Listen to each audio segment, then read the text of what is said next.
Comrades,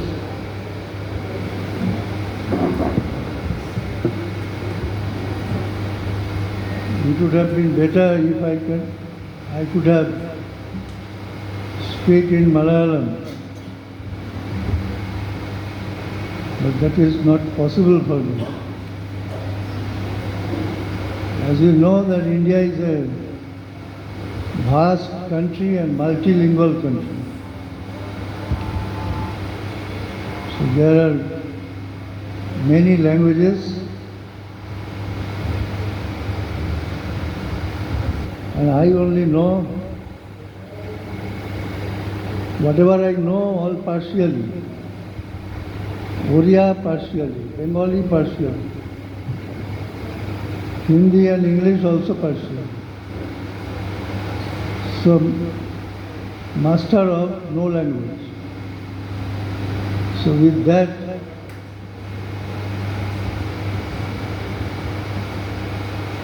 I will speak in English, and comrade will translate into the state language, Malayali language.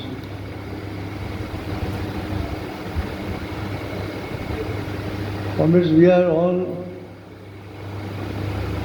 trade union activists.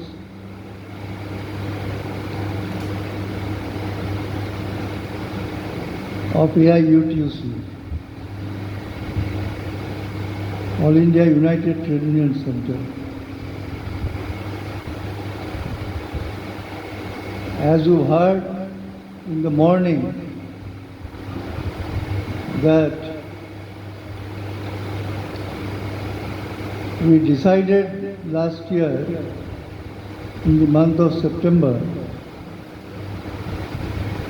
that we will hold training camps in all our functioning states, and already we have completed these training camps in 16 states, and this is the 17th state, Kerala. Not Kerala, Keralam.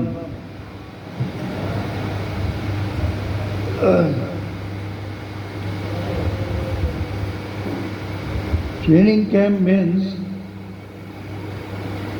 actually we came mostly to hear from you, those who are working on the ground in different unions, in different sectors, your experiences and what you are thinking to develop your union and AIUTUC. We need it in order to steer this organization, AIUTUC. We decided to go to all these states and interact with the activists, trade union activists of AIUTUC in all these states. Comrade.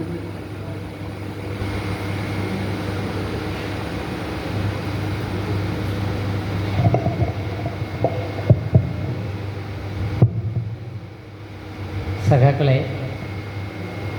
സഖാവ് പ്രസംഗം തുടങ്ങിയത് മലയാളത്തിൽ പ്രസംഗിക്കാൻ കഴിയാത്തതിലുള്ള വിഷമം രേഖപ്പെടുത്തിക്കൊണ്ടാണ്.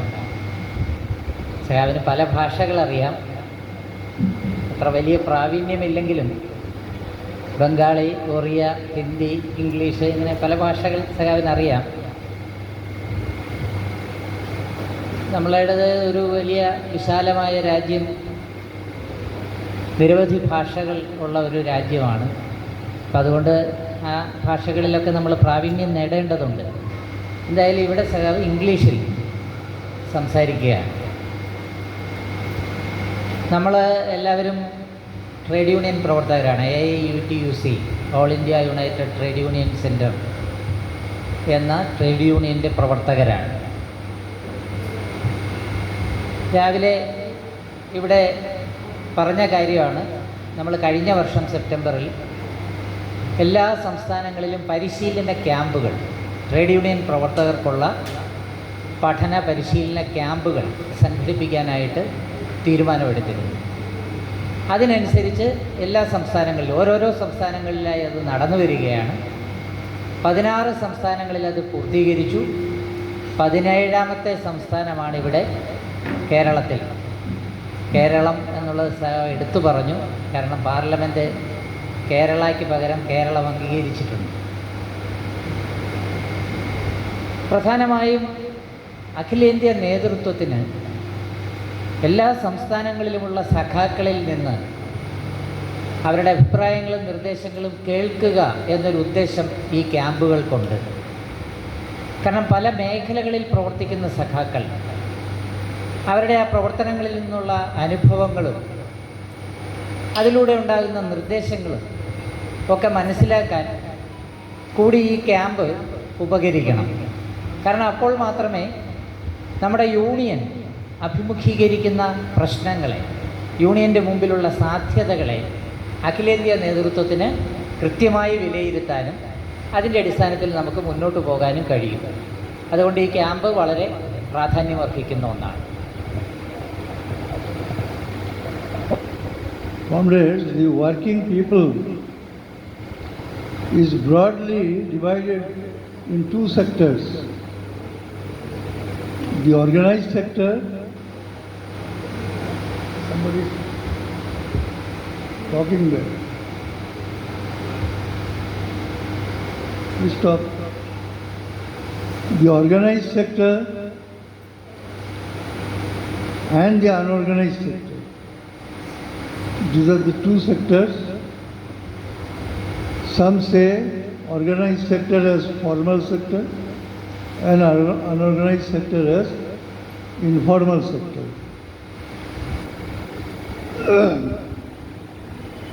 And as per various statistics,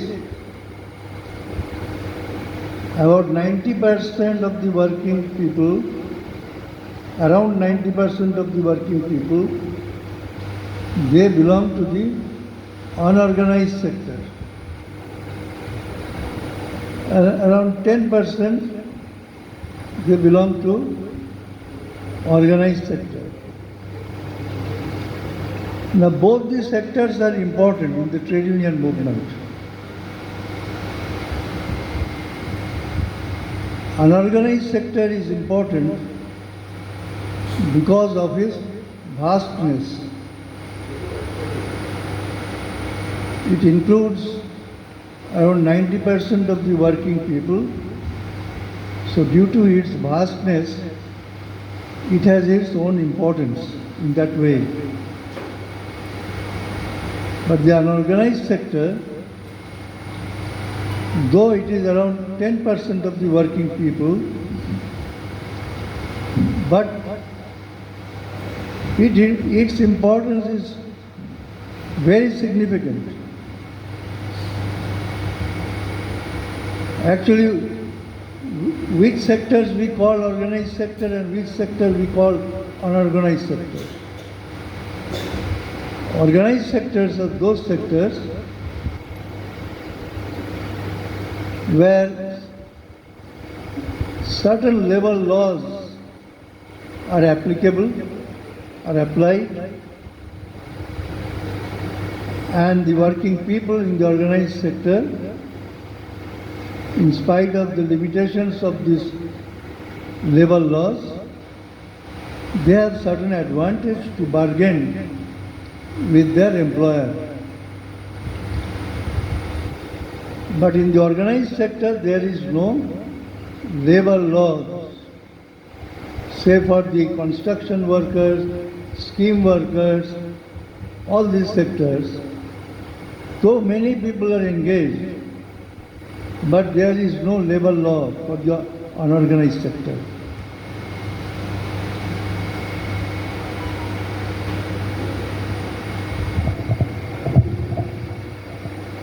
നമ്മുടെ തൊഴിൽ രംഗം പ്രധാനമായും രണ്ടായിട്ട് വിഭജിക്കപ്പെട്ടിരിക്കുകയാണ്. ഒന്ന് സംഘടിത മേഖല, മറ്റൊന്ന് അസംഘടിത മേഖല. സംഘടിത മേഖലയിൽ 10% തൊഴിലാളികൾ മാത്രമേ പണിയെടുക്കുന്നുള്ളൂ. ബാക്കി 90% തൊഴിലാളികളും നമ്മുടെ രാജ്യത്ത് അസംഘടിത മേഖലയിലാണ് പണിയെടുക്കുന്നത്.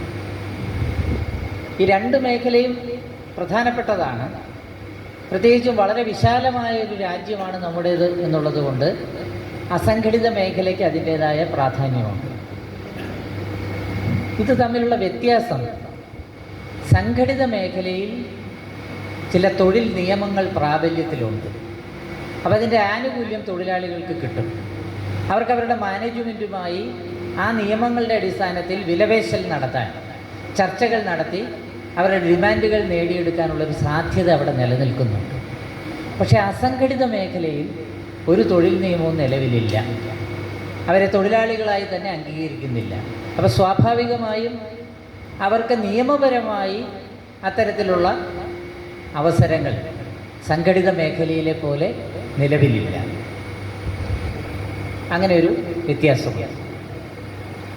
Though in the organized sector,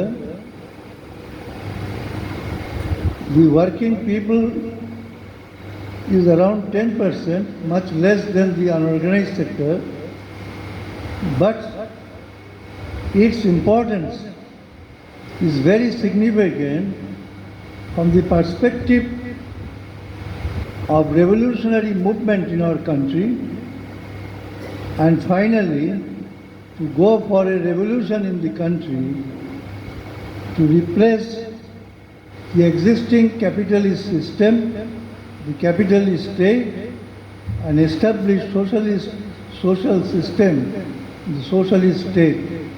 From this point of view, the organized sector is very, very important, say for railways, for bank, for petroleum industry, coal, power, steel.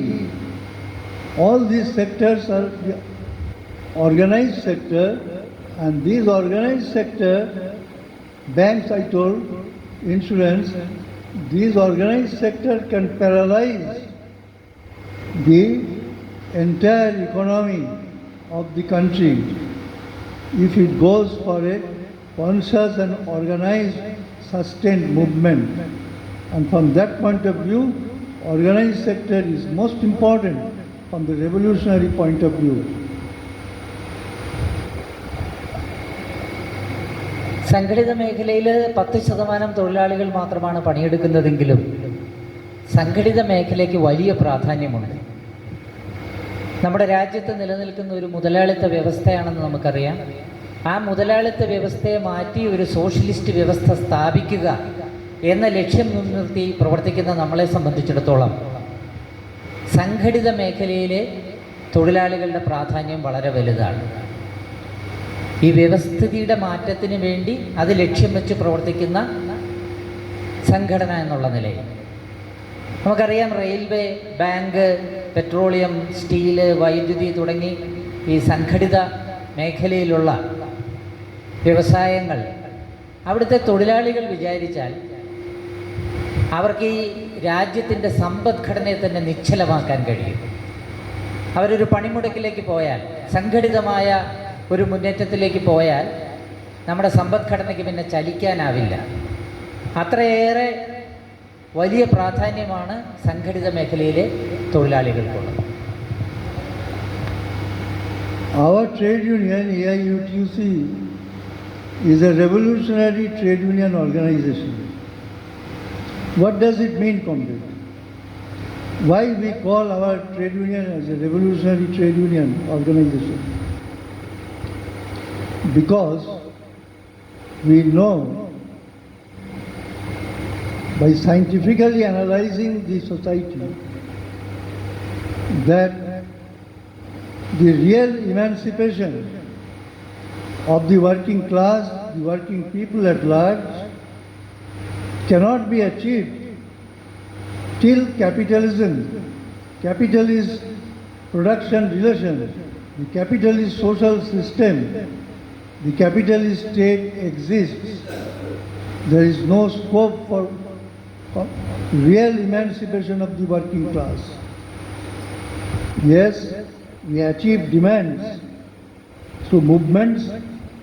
In many movements, we may achieve all the demands or some of the demands, or in a movement, we may not achieve any demand, but we know even if we achieve demand, but the condition of the working class, the production relations in this society will not change till the capitalist mode of production and capitalist production relation exist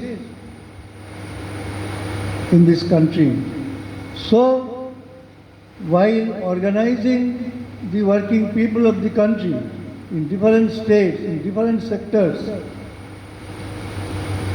we have to make conscious the working people this very important point in a way that they can understand that their ultimate emancipation rests on changing the present social system and establishing socialism. So this is why we call our trade union as a revolutionary trade union organization. When all other trade unions, there may be some trade unions much bigger than our AIUTUC, there may be certain unions which are not bigger than AIUTUC, much smaller, but all these trade unions, central trade union or state-based trade unions, they are not revolutionary trade unions because they do not want to change this capitalist system that is existing in our country. So, because we are the revolutionary trade union organization, we give much emphasis to organize the workers of the organized sector, not giving less importance to the unorganized sector workers.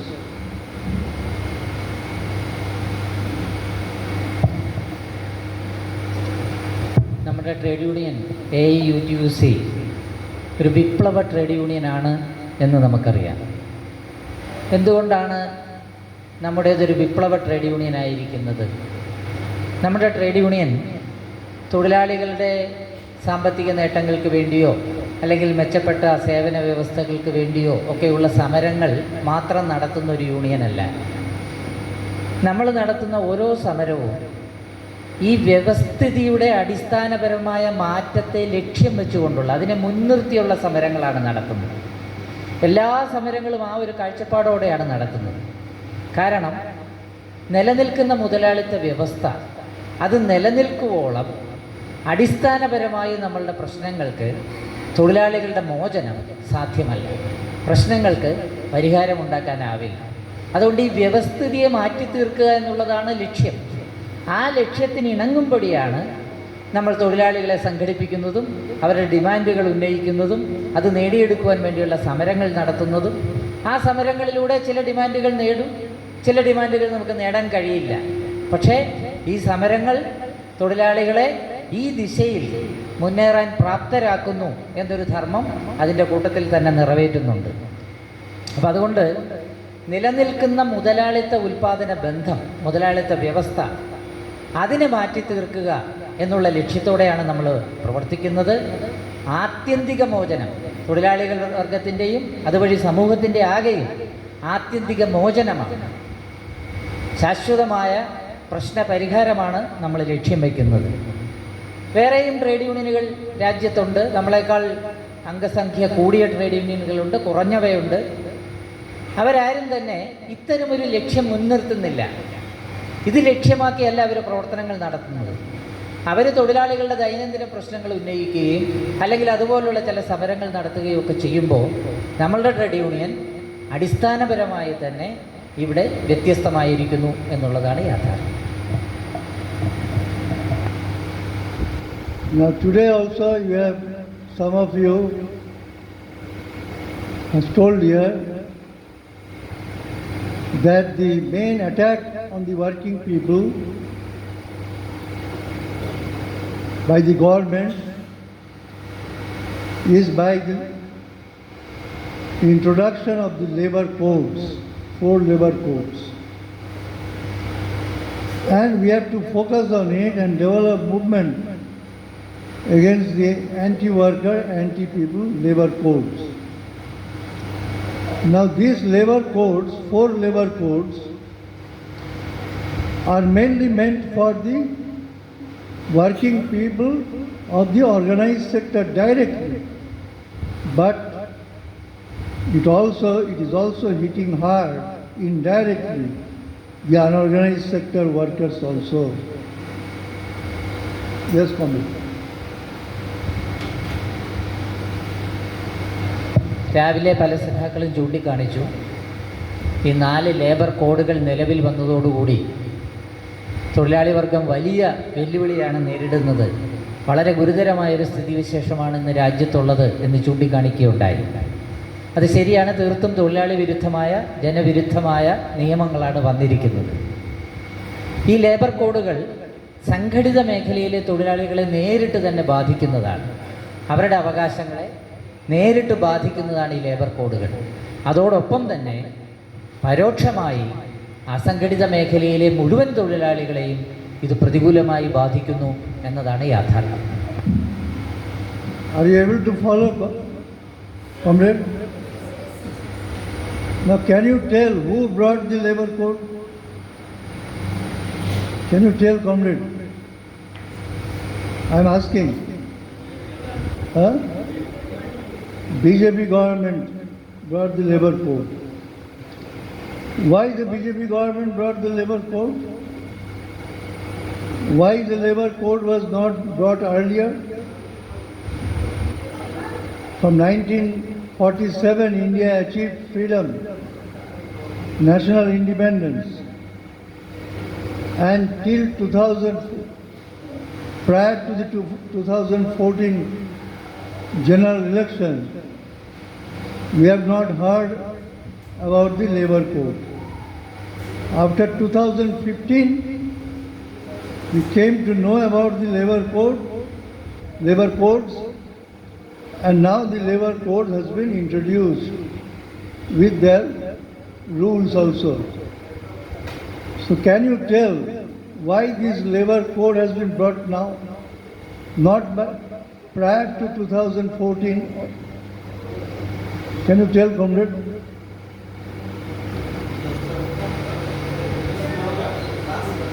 Huh?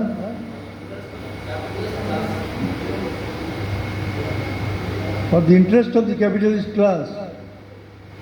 But for the interest of the capitalist class, why the labor codes were not brought earlier?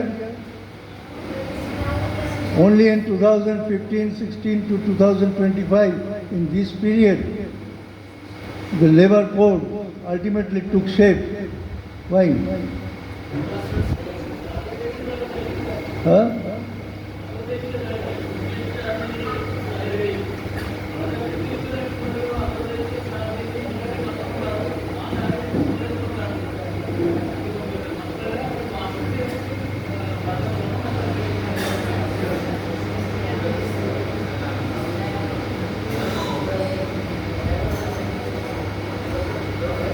So, you are telling that, first you told that BJP brought the labor codes. Is it correct? I am asking, is it correct? Of course it is correct, but partially correct.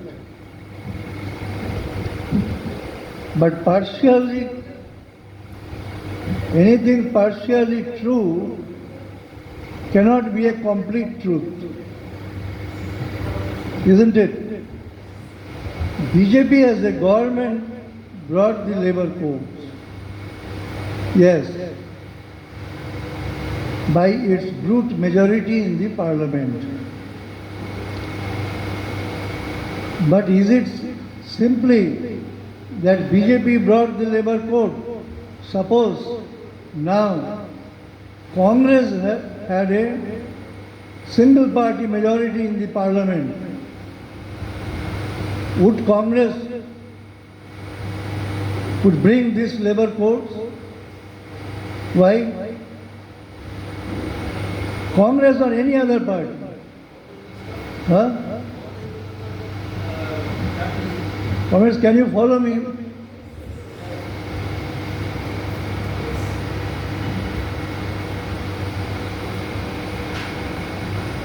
For that, I want to place the development in brief, how the labor codes has come and why it has come and why now. See, we achieved national freedom on 15th August 1947. And a government, a sovereign government was formed in India. British imperialist rulers, they went away. In 1948, there was no general election in India. The first general election in India was in 1952, after Constitution came in 1950, 26 January. But in 1948 also there was a parliament, not elected parliament. In 1946, when it was decided that British imperialist power will leave this country under the then international and national situation, growing freedom movement, which even penetrated in the army, in the navy, and masses got involved in the freedom movement, particularly since the 1942 Quit India movement. British imperialism could sense that they will not be able to hold their power in India and will have to leave. So in 1946, a constituent assembly was formed to draft the constitution of independent India. Comrade.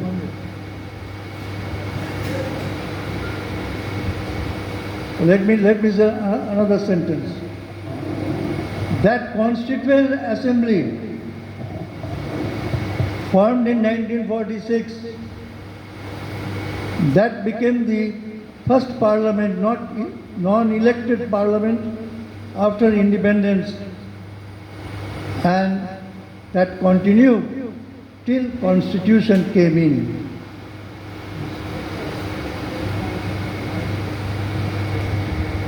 ഈ labour കോഡുകൾ കൊണ്ടുവന്നത് BJP government ആണെന്ന് നമുക്കറിയാം. പക്ഷെ എന്തുകൊണ്ട് ഇത് നേരത്തെ വന്നില്ല? 1947 നമുക്ക് സ്വാതന്ത്ര്യം കിട്ടി. 2014 വരെ ഈ ലേബർ കോഡുകളെക്കുറിച്ച് നമ്മളൊന്നും കേട്ടില്ല. 2014 ശേഷമാണ് ഇങ്ങനെ ഒരാശയം നമ്മൾ കേൾക്കുന്നത്. ഇന്ന് പല സംസ്ഥാനങ്ങളും ഈ ലേബർ കോഡുകൾക്ക് ചട്ടങ്ങൾ ഉണ്ടാക്കിക്കൊണ്ടിരിക്കുകയാണ്. എന്ന് പറഞ്ഞാൽ അത് രാജ്യത്ത് നിലവിൽ വന്നു. അപ്പോൾ ഇത് മുതലാളിത്ത താല്പര്യം മുൻനിർത്തിയാണെന്ന് നമുക്കറിയാം. മുതലാളി വർഗത്തിന് വേണ്ടിയാണ് എല്ലാ നയങ്ങളും നിയമങ്ങളും ഒക്കെ രൂപീകരിക്കപ്പെടുന്നത്. പക്ഷേ മുതലാളി വർഗം നേരത്തെയുണ്ട്. മുതലാളിത്ത ചൂഷണം നമ്മുടെ രാജ്യത്ത് ഈ 2014 മുമ്പും നിലവിലുണ്ട്. പക്ഷേ ഇത്തരമൊരു ലേബർ കോഡ് അപ്പോഴും നിലവിൽ വന്നില്ല. അപ്പം അതുകൊണ്ട് ഇതെന്തുകൊണ്ട് വന്നു, എങ്ങനെ വന്നു, എന്തുകൊണ്ട് ഇപ്പോൾ വന്നു എന്ന കാര്യം നമുക്ക് വിശദമായി തന്നെ പരിശോധിക്കേണ്ടതുണ്ട്. BJP ഗവൺമെൻറ്റാണ് ഇത് കൊണ്ടുവന്നത് എന്നുള്ളത് ശരിയാണ്. പക്ഷേ ഭാഗികമായി മാത്രം. ഒരു ഗവൺമെൻറ് എന്നുള്ള നിലയിൽ പാർലമെൻറ്റിലെ അതിൻ്റെ ഭൂരിപക്ഷം ഉപയോഗപ്പെടുത്തിക്കൊണ്ട് BJP ഗവൺമെൻറ് നിയമം പാസ്സാക്കിയെടുത്തു എന്നുള്ളത് ശരിയാണ്. പക്ഷേ അത് BJP ഗവൺമെൻറ്റിൻ്റെ മാത്രം പ്രശ്നമല്ല. BJPയുടെ സ്ഥാനത്ത് കോൺഗ്രസ് ആയിരുന്നെങ്കിൽ ഇന്ന് ഭരിക്കുന്നത്, അല്ലെങ്കിൽ മറ്റേതെങ്കിലും ഒരു പാർട്ടിയാണ് ഇന്ന് ഇന്ത്യ ഭരിക്കുന്നതെങ്കിലോ തീർച്ചയായിട്ടും അവരും ഇത്തരം ഒരു നിയമം കൊണ്ടുവരുമായിരുന്നു. അപ്പം അതുകൊണ്ട് എന്തുകൊണ്ടാണ് ഈ നിയമം, ഇതിൻ്റെ പ്രാധാന്യം എന്താണ് എന്നുള്ളത് നമ്മൾ വിശദമായി പരിശോധിക്കണം. 1947 നമ്മൾ സ്വതന്ത്രരായത്. ഇന്ത്യ രാഷ്ട്രീയ സ്വാതന്ത്ര്യം നേടി. ബ്രിട്ടീഷുകാർ ഇന്ത്യ വിട്ടുപോയി. 1947 ഇന്ത്യ വിട്ടുപോയി. ബ്രിട്ടീഷുകാർ പോയപ്പോൾ ഉടനെ തെരഞ്ഞെടുപ്പ് നടന്നില്ല. 1952 ആദ്യത്തെ പാർലമെൻറ്റ് തിരഞ്ഞെടുപ്പ് നടക്കുന്നത്. കാരണം 1950 നമ്മുടെ ഭരണഘടന നിലവിൽ വരുന്നത്. അപ്പോൾ ഭരണഘടന നിലവിൽ വന്നതിന് ശേഷമാണ് രാജ്യത്തൊരു തെരഞ്ഞെടുപ്പ് നടന്ന് പുതിയൊരു ഗവൺമെൻറ് രൂപീകരിക്കപ്പെടുന്നത്. പക്ഷെ അതിനു മുമ്പ് 1948 തന്നെ നമുക്ക് 46 തന്നെ ഒരു കോൺസ്റ്റിറ്റ്യുവൻ്റ് അസംബ്ലി രൂപീകരിക്കപ്പെട്ടിരുന്നു. അതായത് ബ്രിട്ടീഷുകാർ ഇന്ത്യ വിട്ടു പോകും എന്നുള്ളത് അവർക്ക് ഉറപ്പായിരുന്നു, പോകേണ്ടി വരും. ദേശീയ അന്തർദേശീയ സാഹചര്യം അത് വ്യക്തമാക്കുന്നതായിരുന്നു. രാജ്യത്ത് വളർന്നു വരുന്ന വലിയ വമ്പൻ സമരങ്ങൾ, ക്വിറ്റ് ഇന്ത്യ സമരം പോലെയുള്ള പ്രക്ഷോഭങ്ങൾ, അന്തർദേശീയ തലത്തിലുള്ള സംഭവവികാസങ്ങൾ, യുദ്ധത്തിൻ്റെയും മറ്റും സാഹചര്യത്തിൽ ബ്രിട്ടന് ചില നിലപാടുകൾ എടുക്കേണ്ടി വന്നത്, ഇങ്ങനെയുള്ള പല കാര്യങ്ങളും പരിഗണിച്ചിട്ട് ഇന്ത്യയുടെ അധികാരം വിട്ടൊഴിഞ്ഞു പോകേണ്ടി വരുമെന്ന് ബ്രിട്ടൻ അറിയാമായിരുന്നു. അപ്പോൾ ഒരു പുതിയ രാജ്യം, സ്വതന്ത്ര രാജ്യം നിലവിൽ വരുമ്പോൾ അതിൻ്റെ ഭരണഘടന എങ്ങനെയായിരിക്കണം എന്നുള്ളത് തീരുമാനിക്കാനായിട്ട് ഒരു ഭരണഘടനാ നിർമ്മാണ സമിതി രൂപീകരണത്തിനായിട്ടൊരു സമിതിക്ക് രൂപം കൊടുക്കുകയുണ്ടായി. അതിനുശേഷമാണ് ഭരണഘടന നിലവിൽ വന്ന് പാർലമെൻറ്റ് തെരഞ്ഞെടുപ്പിലൂടെ പുതിയൊരു ഗവൺമെൻറ് നമ്മുടെ രാജ്യത്ത് അധികാരത്തിൽ വരുന്നത്. So on 15th August 1957, India achieved freedom. British imperialist rulers went away from this country. Now who came to power, comrade? On 15th August 1947? Huh? Yes. Some will say Congress came to power. Congress came to power in the governmental power. Congress came in the governmental power. But the Indian capitalists, national capitalists, or the national bourgeois, they came in the state power. You know the difference between governmental power and the state power. Comrade Shivdas Ghosh has explained in detail the difference between state and the government. I am not going through it. So, if we say that Congress came to power in 1947, 15th August, that will not be a total truth. Congress came to power in the government, but Indian bourgeoisie, Indian capitalist class came in the state power. So since that is in 1947, now it is 2026. BJP-led NDA government is in the government power, isn't it? In the central government, who is in the central government? BJP-led National Democratic Alliance. But who is in the state power? Huh? Who, comrade? Indian bourgeois class. So there is no change in the state power. From 1947 to 2026, 79 years. Capitalist class of India, or the national bourgeoisie of India, they are in the state power still. But the government has changed so many times since then, and now it is BJP-led NDA government at the center and also in many states. Now all the policies, whether it is labor policy, industrial policy, agricultural policy, education policy, health policy, anything, empowerment of the women, that is also a policy. All these policies are for whom? For the interest of whom? Since 1947 to 2026, government is changing, but the state power is under Indian national bourgeoisie or the capitalist class. So in whose interest these policies are being formulated and framed? For Congress, for BJP, or Janata Party, or for whom? Whoever came to power. For the interest of whom? Capitalist class. This we have to understand, that whoever has come in the government since 1947 till date, all the policies in different fields, they were brought, formulated, enacted, they were made act, bill was passed in the parliament, and then presidential assent was given, and the new act came as a policy. Is the interest of the Indian capitalist class who are in the state power. So in the industrial sector also, government has changed many times, but all the governments, we can analyze all the governments, whatever policies they have brought in the industrial sector or in the labor sector, the policies were in the interest of the capitalist class of India. In 1948,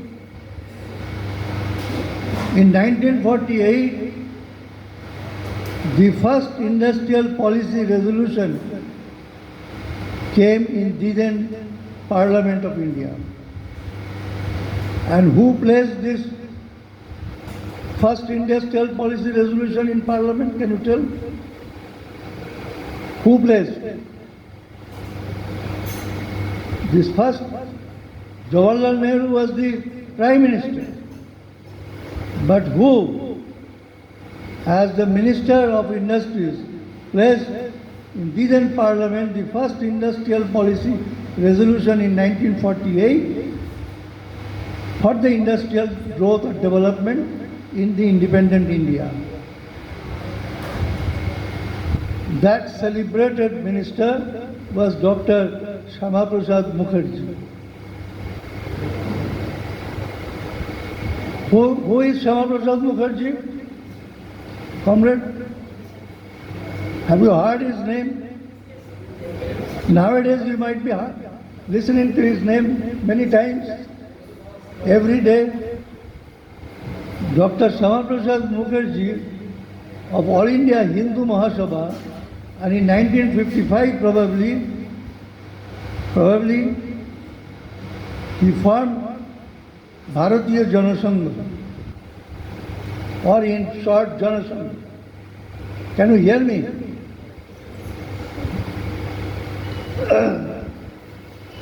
So Shama Prasad Mukherjee,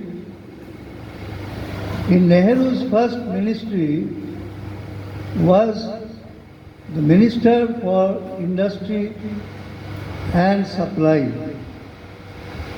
He was the minister, and he tabled this first industrial policy resolution.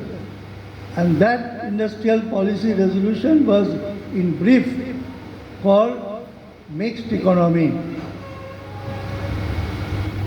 In that industrial policy resolution, the industrial sector was divided into 4 categories, in 4 schedules. One category was called as the strategic sector, that is arms, ammunition, defense industry, atomic energy, railway, and such others industries. And some was key industry. That is what we call the basic industry, like steel, power, petroleum, fertilizers, like this. Coal. The third category was, and these two sectors, this strategic sector and key sector, the resolution said in 1948 that it will be totally controlled by the government. No private enterprises will be allowed in that sector. And the third category was open both to public sector and private sector, but private sector was regulated by the government, was controlled by the government. There were many criteria to control and regulate the private sector. They were not decontrolled. They cannot do anything at their own will. And the fourth category was open totally to the private sectors. So Shyama Prasad Mukherjee, who is the founder of Janasangha, now the party which is called Bharatiya Janata Party, BJP. BJP is now bringing Shyama Prasad Mukherjee, highlighting him as its founder, even in West Bengal, maligning Netaji Subhash Chandra Bose. Not only bringing Shyama Prasad Mukherjee, but even in a cunning way, they are maligning Netaji Subhash Chandra Bose, because Netaji Subhash Chandra Bose fought Shyama Prasad Mukherjee in Bengal because of his Hindu Mahasabha agenda of communal division of the people, dividing the people. Now, BJP in government is for privatization, isn't it? Complete sweeping privatization is going on very fast. But its founder, Shyama Prasad Mukherjee, brought the industrial policy resolution where the government sector, public sector, government enterprises were given the what? Stress. Private sector was completely controlled by the government in the third category. Are we able to follow? So why this change? The policy of a government, in whichever field it may be, the policy of a government is determined by the existing national and international situations. It depends. India is a capitalist country. Capitalism is ruling India. So since independence, all the policies, whatever has come through whichever government, these policies were and are in the interest of the capitalist class of India. Do you agree, comrade? So the international situation and the national situation in 1948 and now in 2026 is completely different.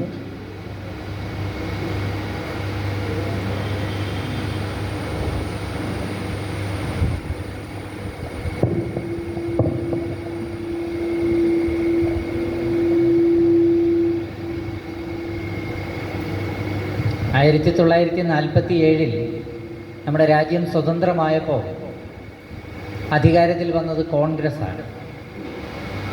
ശരിയാണ്, ഇന്ത്യയിൽ ഒരു government രൂപീകരിക്കുന്നത് കോൺഗ്രസ്സാണ്. അത് governmental അധികാരമാണ്. നേരെ മറിച്ച് ഭരണകൂടാധികാരം മുതലാളി വർഗത്തിൻ്റെ കയ്യിലാണ്, ദേശീയ മുതലാളി വർഗത്തിൻ്റെ കയ്യിൽ. അപ്പോൾ ഭരണകൂടവും ഗവൺമെൻറ്റും തമ്മിലുള്ള വ്യത്യാസം നമുക്കറിയാം. സഖാവ് ശിവദാസ് ഘോഷ് അത് വിശദമാക്കിയിട്ടുണ്ട്, നമ്മളെല്ലാം മനസ്സിലാക്കിയിട്ടുള്ളതാണ്. അതിൻ്റെ വിശദമായ ചർച്ചയിലേക്ക് പോകുന്നില്ല. അപ്പോൾ പാർട്ടികൾ അധികാരത്തിൽ വരുന്നത് ഗവൺമെൻറ്റിനെ നിയന്ത്രിക്കാൻ മാത്രമാണ്. നേരെ മറിച്ച് ഭരണകൂടമാണ് അധികാരശക്തി, യഥാർത്ഥത്തിലുള്ള അധികാരശക്തി എന്ന് പറയുന്നത്. അതിവിടെ മുതലാളി വർഗത്തിൻ്റെ താല്പര്യത്തിന് വേണ്ടി നിലകൊള്ളുന്നു. അപ്പോൾ ഗവൺമെൻറ് ആ താല്പര്യത്തിനനുസരിച്ച് പ്രവർത്തിക്കുക മാത്രമാണ് ചെയ്യുന്നത്. ഇപ്പോൾ NDA ഗവൺമെൻറ്, ദേശീയ ജനാധിപത്യ സഖ്യം, BJPയുടെ നേതൃത്വത്തിലുള്ള ഗവൺമെൻറ് ഭരിക്കുന്നു. കോൺഗ്രസ് മാറി BJP ഗവൺമെൻറ് വരുമ്പോഴും, അതല്ലെങ്കിൽ മറ്റേതെങ്കിലും ഒരു പാർട്ടി അധികാരത്തിൽ വന്ന് ഗവൺമെൻറ് രൂപീകരിക്കുമ്പോഴും ഗവൺമെൻറ്റുകൾ മാറുന്നുണ്ട്, പക്ഷേ ഭരണകൂട അധികാരം മാറുന്നില്ല. ഭരണകൂടത്തിൻ്റെ നിയന്ത്രണം മുതലാളി വർഗത്തിൻ്റെ കയ്യിലാണ്. അതിൻ്റെ താല്പര്യം അനുസരിച്ചാണ് ഗവൺമെൻറ്റുകൾ പ്രവർത്തിക്കുന്നത്. അതുകൊണ്ട് എല്ലാ നയങ്ങളും, ഏതൊരു ഗവൺമെൻറ്റും രൂപീകരിക്കുന്ന ഏതൊരു നയവും, അവർ കൈക്കൊള്ളുന്ന ഏതൊരു നടപടിയും, അത് വ്യവസായ രംഗത്താകട്ടെ, ആരോഗ്യരംഗത്താകട്ടെ, ഊർജ്ജരംഗത്താകട്ടെ, ഏതു മേഖലയിലായാലും എല്ലാ നയങ്ങളും മുതലാളി വർഗത്തിൻ്റെ താല്പര്യം സംരക്ഷിക്കുന്നു എന്ന് ഉറപ്പാക്കിക്കൊണ്ടാണ് ചെയ്യുന്നത്. 1948 വ്യവസായ നയത്തെ സംബന്ധിച്ചുള്ള പ്രമേയം പാർലമെൻറ്റിൽ അവതരിപ്പിക്കുന്നത്. അതിലാണ് നമ്മുടെ രാജ്യത്തിൻ്റെ വ്യവസായ നയം എന്തായിരിക്കണം, അതിൻ്റെ ദിശ എന്തായിരിക്കണം എന്ന് നിർണയിക്കപ്പെടുന്നത് അന്നാണ്. അത് അവതരിപ്പിച്ചത് വ്യവസായ വകുപ്പ് കൈകാര്യം ചെയ്തിരുന്ന ശ്യാമപ്രസാദ് മുഖർജി തന്നെയാണ്. നമുക്കറിയാം, ഇപ്പോൾ വലിയ ചർച്ച ശ്യാമപ്രസാദ് മുഖർജിയെ സംബന്ധിച്ച് നടക്കുന്നുണ്ട് രാജ്യത്ത്. 1955 ഭാരതീയ ജനസംഘം എന്ന് പറയുന്ന സംഘടനയ്ക്ക് രൂപം കൊടുത്തയാളാണ്, ജനസംഘത്തിൻ്റെ സ്ഥാപകൻ. ആ ജനസംഘത്തിൻ്റെ പിന്നീട് വന്ന പതിപ്പാണ് BJP എന്ന് നമുക്കറിയാം. അപ്പോൾ ആ ജനസംഘത്തിൻ്റെ സ്ഥാപകനായ ഡോക്ടർ ശ്യാമപ്രസാദ് മുഖർജി ആയിരുന്നു അന്ന് വ്യവസായ വകുപ്പ് കൈകാര്യം ചെയ്തിരുന്നത്. അദ്ദേഹമാണ് ഇന്ത്യയിൽ ആദ്യത്തെ വ്യവസായ നയം അവതരിപ്പിക്കുന്നത്. അതിന് 4 വിഭാഗങ്ങളുണ്ട്. സഖാവ് ഇവിടെ അത് ചർച്ച ചെയ്യുകയുണ്ടായി. ഒന്ന് തന്ത്രപ്രധാനമായ മേഖലയാണ്. അത് നമ്മുടെ ആറ്റോമിക് എനർജിയായിട്ട് ബന്ധപ്പെട്ട, അതല്ലെങ്കിൽ ആയുധ നിർമ്മാണവുമൊക്കെയായി ബന്ധപ്പെട്ട, നമ്മുടെ ഡിഫൻസുമായിട്ടൊക്കെ ബന്ധപ്പെട്ട മേഖലയാണ് തന്ത്രപ്രധാന മേഖല എന്ന് പറയുന്നത്. രണ്ടാമത്തേത് കീ ഇൻഡസ്ട്രി എന്നറിയപ്പെടുന്ന അടിസ്ഥാന വ്യവസായങ്ങളുടെ മേഖല. അത് ഇരുമ്പുരുക്ക്, റെയിൽവേ, പെട്രോളിയം, അങ്ങനെയുള്ള മേഖലകളാണ് ഈ കീ ഇൻഡസ്ട്രീസിൽ പെടുന്നത്. പിന്നെ സ്വകാര്യ മേഖലയ്ക്ക് കൂടി പ്രവർത്തിക്കാൻ സ്വാതന്ത്ര്യം കൊടുക്കുന്നതാണ് മൂന്നാമത്തെ മേഖല. അവിടെ പൊതുമേഖലയുണ്ടാവും, സ്വകാര്യ മേഖലയുണ്ടാവും. പക്ഷേ സ്വകാര്യ മേഖല പ്രവർത്തിക്കുന്നത് ഗവൺമെൻറ്റിൻ്റെ നിയന്ത്രണത്തിലായിരിക്കും. അപ്പോൾ ഗവൺമെൻറ് നിയന്ത്രണത്തിൽ സ്വകാര്യ മൂലധനം പ്രവർത്തിക്കുന്ന മേഖലയാണ് മൂന്നാമത്തേത്. നാലാമത്തേത് സ്വകാര്യ മേഖലയ്ക്ക് സ്വന്തം നിലയിൽ പ്രവർത്തിക്കാൻ കഴിയുന്ന, നിയന്ത്രണങ്ങളില്ലാത്ത, സർവതന്ത്ര സ്വതന്ത്രമായി പ്രവർത്തിക്കാൻ കഴിയുന്ന മേഖലയാണ്. ഇങ്ങനെ 4 മേഖലകളായിട്ടാണ് നമ്മളുടെ വ്യവസായ മേഖലയെ തിരിച്ചിട്ടുള്ളത്. അതുകൊണ്ട് ഈ പ്രമേയം അവതരിപ്പിച്ച ഡോക്ടർ ശ്യാമപ്രസാദ് മുഖർജി ഇന്ന് അത് വലിയ ചർച്ച ആകുന്നത് എന്തുകൊണ്ടാണ് എന്ന് സഖാക്കൾ മനസ്സിലാക്കണം. ബംഗാളിൽ നേതാജിയുടെ പ്രാധാന്യം, നേതാജിക്ക് ബംഗാളി ജനതയിലുള്ളവരുടെ മനസ്സിലുള്ള സ്വാധീനം എന്ന് പറയുന്നത് വളരെ വലുതാണ്. ആ സ്വാധീനം നിലനിൽക്കുന്നത് BJPയുടെ സ്പർദ്ധയുടെ രാഷ്ട്രീയത്തിൻ്റെ പ്രചാരണത്തിന് വലിയ തടസ്സമാണ് സൃഷ്ടിക്കുക. കാരണം നേതാജി മതേതരത്വത്തിൻ്റെയും ജനാധിപത്യത്തിൻ്റെയും ആദർശങ്ങൾ ഉയർത്തിപ്പിടിച്ച നേതാവാണ്. അതുകൊണ്ട് നേതാജിയെ താഴ്ത്തിക്കെട്ടാനും പകരം ശ്യാമപ്രസാദ് മുഖർജിയെ പോലൊരു നേതാവിനെ പ്രതിഷ്ഠിക്കാനും വേണ്ടിയുള്ള വലിയൊരു ഗൂഢാലോചനയാണ് ഇന്ന് BJP നടത്തിക്കൊണ്ടിരിക്കുന്നത്. അപ്പം അതുകൊണ്ട് ഇന്ന് എന്തുകൊണ്ട് ഈ മാറ്റം 1947 ശ്യാമപ്രസാദ് മുഖർജി കൊണ്ടുവന്ന വ്യവസായ നയത്തിൽ സ്വകാര്യ മേഖലയുടെ പ്രവർത്തനം ഗവൺമെൻറ് നിയന്ത്രണത്തിലായിരുന്നെങ്കിൽ ഇന്ന് BJP അധികാരത്തിലിരുന്നു കൊണ്ട് സർവ്വമേഖലകളും സർവതന്ത്ര സ്വതന്ത്രമായി പ്രവർത്തിക്കാൻ സ്വകാര്യ മേഖലയ്ക്ക് തുറന്നു കൊടുക്കുമ്പോൾ അവരുടെ തന്നെ നേതാവ് ഒരിക്കൽ കൊണ്ടുവന്ന ആ നയം ഇന്നവർ നടപ്പിലാക്കുന്നില്ല, അത് കൈയൊഴിഞ്ഞിരിക്കുന്നു. അപ്പം എന്താണ് വ്യത്യാസം? 1947 കൈക്കൊണ്ടൊരു നിലപാടും ഇന്ന് 2026 ആകുമ്പോൾ അതേ BJP തന്നെ അല്ലെങ്കിൽ അവരുടെ പിൻഗാമികൾ അവർ കൈക്കൊള്ളുന്ന നയവും തമ്മിലുള്ള ഈ വ്യത്യാസം നമ്മൾ മനസ്സിലാക്കേണ്ടതുണ്ട്. ഏത് ഗവൺമെൻറ് വന്നാലും മുതലാളി വർഗത്തിൻ്റെ താല്പര്യമാണ് സംരക്ഷിക്കുന്നത് എന്നുള്ളത് കൊണ്ടാണ് ഈ രീതിയിൽ നമുക്ക് കാണാൻ കഴിയുന്നത്. കാരണം ഗവൺമെൻറ് ഓരോ സാഹചര്യത്തിലും 1947 സാഹചര്യത്തിൽ അന്നത്തെ ദേശീയ അന്തർദേശീയ സാഹചര്യം അതിൻ്റെ പ്രാധാന്യം കണക്കിലെടുത്തുകൊണ്ടുള്ള ഒരു നിലപാടാണ് സ്വീകരിക്കുക. ഇന്നത്തെ ദേശീയ അന്തർദേശീയ സാഹചര്യം വിലയിരുത്തിക്കൊണ്ടാണ്, അത് പരിഗണിച്ചുകൊണ്ടാണ് ഇന്ന് മുതലാളി വർഗത്തിൻ്റെ ആവശ്യകത എന്താണെന്ന് തിരിച്ചറിഞ്ഞിട്ടാണ് ഇന്നൊരു നയം കൊണ്ടുവരുന്നത്. അപ്പോൾ ആ വ്യത്യാസം വരുന്നത് അന്നും ഇന്നും മുതലാളി വർഗത്തിൻ്റെ താല്പര്യത്തിനനുസരിച്ചാണ്, സാഹചര്യം അനുസരിച്ചുള്ള മാറ്റങ്ങൾ അതിലുണ്ടാകുന്നു എന്നുള്ളതാണ് വസ്തുത. So after that, in 1956, the second industrial policy resolution was adopted in the parliament. That was an elected parliament. In 1952, first general election was held, and in 1956, the second industrial policy resolution was adopted in that parliament. And in that resolution came in at a time when India was preparing for this second 5-year plan. And in the second 5-year plan, the Indian capitalist class wanted to construct heavy industries, basic industries, as an infrastructure of the industry. So the 1956,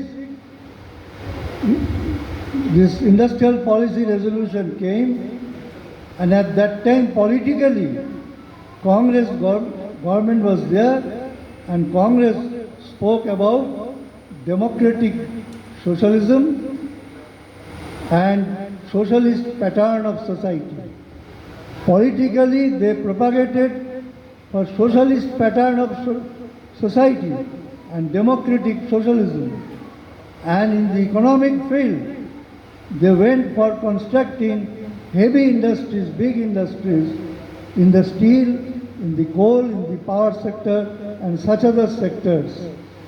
There is no basic difference as such between the 1948 resolution and 1956 resolution, but 1956 resolution gave much stress on the development of public sector. This was the position. Yes, Comrade.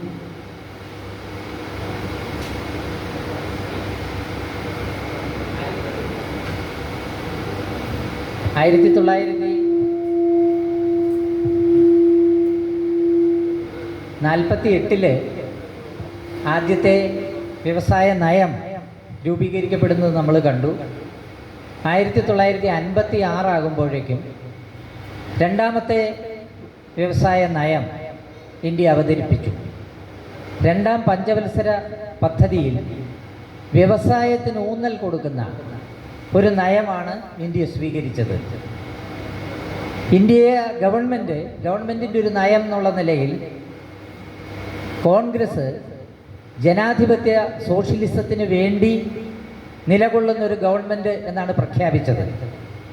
ഒരു socialistic pattern of society, socialist മാതൃകയിലുള്ള ഒരു സമൂഹം കെട്ടിപ്പടുക്കാൻ പ്രതിജ്ഞാബദ്ധമായ government എന്ന് പ്രഖ്യാപിച്ചുകൊണ്ട് ഈ government ആവിഷ്കരിച്ച പഞ്ചവത്സര പദ്ധതിയും 1956 വ്യവസായ നയവും ഒക്കെ നമ്മുടെ രാജ്യത്ത് വരുന്നത് നമ്മൾ കണ്ടു.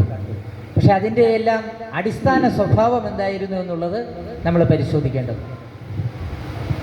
So why Congress in the government at that time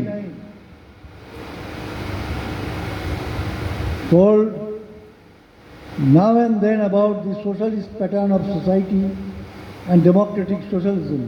Because at that time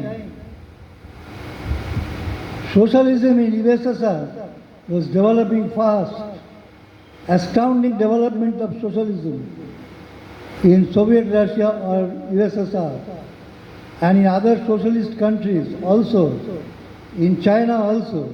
This development was going on and the entire people of the entire world, including India, was attracted towards socialism. So, Congress, in the interest of the Indian capitalist class, befooled our people, the people of this country, that public sector means socialism, a variety of socialism in the Indian context. Public sector means socialism, and we want a socialist pattern of society. Because of the existence of socialist countries and socialist camp, this was necessary for the Indian capitalist class at that time. On the other hand, in the country, to develop capitalism, it required basic industry, and for the basic industry, huge capital was necessary for investment, and that huge capital they got from the public through taxation. Public money was invested in the public sector and to build up the infrastructure of the capitalist economy in our country. Huh?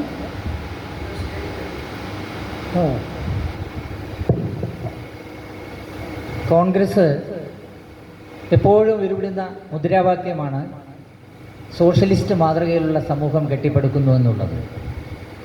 അവർ ജനാധിപത്യ സോഷ്യലിസത്തെക്കുറിച്ച് പറയും. എന്തുകൊണ്ടാണ് അന്ന് കോൺഗ്രസ് ഇത്തരത്തിലൊരു മുദ്രാവാക്യം മുന്നോട്ട് വയ്ക്കാൻ ഇടയായത്? ആ സാഹചര്യം നമുക്കറിയാം. സോവിയറ്റ് യൂണിയൻ കൈവച്ചിരിച്ച വമ്പിച്ച പുരോഗതി, സോഷ്യലിസ്റ്റ് വ്യവസ്ഥയ്ക്ക് കീഴിൽ ലോകത്തെ ആകെ അത്ഭുതപ്പെടുത്തിക്കൊണ്ട് സർവ്വ മേഖലകളിലും സോവിയറ്റ് റഷ്യ കൈവരിച്ച പുരോഗതി ഒരു വശത്ത്, പിന്നീട് സോഷ്യലിസത്തിൻ്റെ പാത സ്വീകരിച്ച രാജ്യങ്ങളും അതേ രീതിയിൽ പുരോഗമിക്കുന്നത് നമ്മൾ കണ്ടു. അപ്പോൾ ഈ സോഷ്യലിസത്തോടും അത് സൃഷ്ടിക്കുന്ന വമ്പിച്ച അഭിവൃദ്ധിയോടും പുരോഗതിയോടുമുള്ള ജനങ്ങളുടെ ആഭിമുഖ്യം, ആ ആശയത്തോട് തന്നെ ജനങ്ങളിലുണ്ടാകുന്നൊരു ആഭിമുഖ്യം, ആ ഭരണവ്യവസ്ഥയോടുള്ള ജനങ്ങളുടെ ആകർഷണം, ഇത് ഉപയോഗപ്പെടുത്തിക്കൊണ്ട് അത് ഉരുവിട്ടുകൊണ്ട്, എന്നാൽ ഫലത്തിൽ നയങ്ങളിൽ അത് ഇന്ത്യയിലെ ദേശീയ മുതലാളി വർഗത്തിന് മാത്രം ഗുണം ചെയ്യുന്ന നയങ്ങളാക്കി നിലനിർത്തിക്കൊണ്ട്, അപ്പോൾ രാഷ്ട്രീയമായി ജനങ്ങളെ വശീകരിക്കാൻ വേണ്ടി സോഷ്യലിസം എന്ന പേര് സ്വീകരിക്കുക, മറുവശത്ത് നയങ്ങളിൽ മുതലാളി വർഗത്തിന് മാത്രം ഗുണം ചെയ്യുന്ന, അവരുടെ താല്പര്യം മാത്രം പേറുന്ന നയങ്ങൾ നടപ്പിലാക്കുക. ഇത്തരത്തിലൊരു വഞ്ചനാപരമായ നിലപാടാണ് കോൺഗ്രസ് ഗവൺമെൻറ് ഇന്ത്യയിൽ സ്വീകരിച്ചത്. നമുക്കറിയാം, മുതലാളിമാരെ സംബന്ധിച്ചിടത്തോളം വ്യവസായ മേഖലയിൽ വമ്പിച്ച നിക്ഷേപം ആവശ്യമുണ്ട്, വമ്പിച്ച മൂലധന നിക്ഷേപം ഉണ്ടാവണം, വ്യവസായ രംഗത്ത് വലിയ വളർച്ച, കുതിച്ചുചാട്ടമുണ്ടാകണം. ഇതെല്ലാം മുതലാളിത്ത വ്യവസ്ഥയ്ക്ക് ആവശ്യമാണ്, മുതലാളി വർഗത്തിന് ആവശ്യമാണ്. പക്ഷേ ആ മുതലാളി വർഗ താല്പര്യത്തെ രാജ്യ താല്പര്യമാക്കി അവതരിപ്പിച്ചുകൊണ്ട് ഈ മേഖലയിലൊക്കെ ഗവൺമെൻറ് നടത്തുന്ന പ്രവർത്തനങ്ങൾ ഈ രാജ്യത്തെ സോഷ്യലിസത്തിലേക്ക് പടിപടിയായി നയിക്കാൻ വേണ്ടിയാണ് എന്ന തെറ്റിദ്ധാരണ പരത്തുകയാണ് നെഹ്റു ഗവൺമെൻറ് ചെയ്തത്. അപ്പം അതുകൊണ്ടാണ് അന്ന് അങ്ങനെയുള്ള പദാവലികളും അത്തരം നയങ്ങളും രംഗപ്രവേശം ചെയ്തത്. At that time, the Bharatiya Janasangha, which is now called the BJP, did not oppose the second industrial policy resolution. The first industrial policy resolution, I told, Dr. Shyama Prasad Mukherjee himself tabled in the parliament. Congress also did not, Janasangha did not oppose the second industrial policy resolution of 1956, So both Congress and Janasangha, they knew that for the interest of the Indian capitalism, this policy was required at that time. There was no difference between Congress and the then Janasangha. And this policy continued, and through this policy, the capitalism in India built up its infrastructure, the monopoly capitalism of India, from the public money, and that's why we call it is not public sector, but it is state capitalism. That is capitalism built up with the help of the state, with the help of the public money. And it is a misnomer to tell public sector. Actually, it is the state capitalism.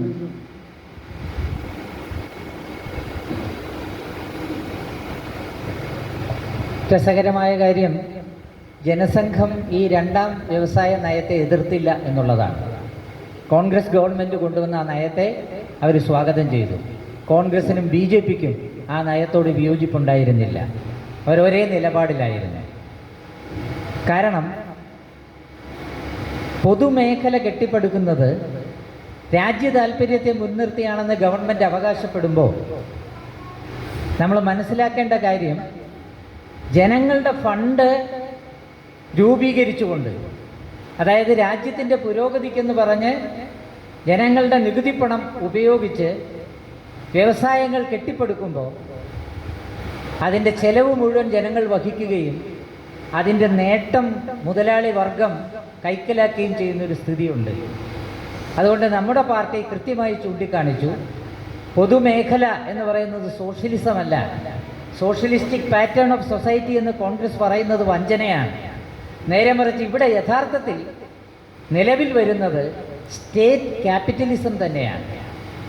ഭരണകൂടം തന്നെ മുൻകൈയെടുത്ത് government നയങ്ങളിലൂടെ തന്നെ ഒരു മുതലാളിത്ത വ്യവസ്ഥ കെട്ടിപ്പടുക്കുകയാണ് ചെയ്യുന്നത്. അത്തരം ഒരു സാഹചര്യമാണ് യഥാർത്ഥത്തിൽ നമ്മുടെ രാജ്യത്ത് നിലവിൽ വന്നത്.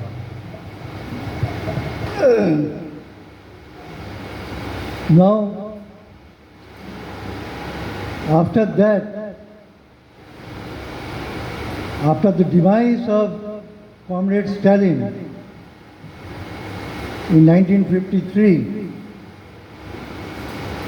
there were much development in the socialist countries. There were internal bickerings, squabbles between the socialist countries, particularly two big socialist countries, the USSR and the People's Republic of China. And there were many questions raised within the people, within the intellectual left circles also, which is correct, whether USSR, Soviet Russia or China. And people's emotion towards socialism gradually, very gradually, decline. Before this period, the government in power at that time enacted many labor laws. There were certain labor laws which was enacted in the British period, and after the independence there were also certain labor laws enacted. Now when this situation internationally was going on in this way, and in the meantime, from 47 to 1966, the Indian capitalism could achieve a mighty strength of capital. At that time, the first National Commission of Labour was formed when Congress was in power and Indira Gandhi was the Prime Minister. And this National Commission on Labour, the first National Commission on Labour, was formed to see whether the existing labour laws are now required for the changed situation, or there are such requirement of certain reforms, and to update them whether it is required or not. To find this, the first National Commission on Labour was formed under the chairmanship of Justice Gajendra what is his name? Gajendra Gadkar. Yes.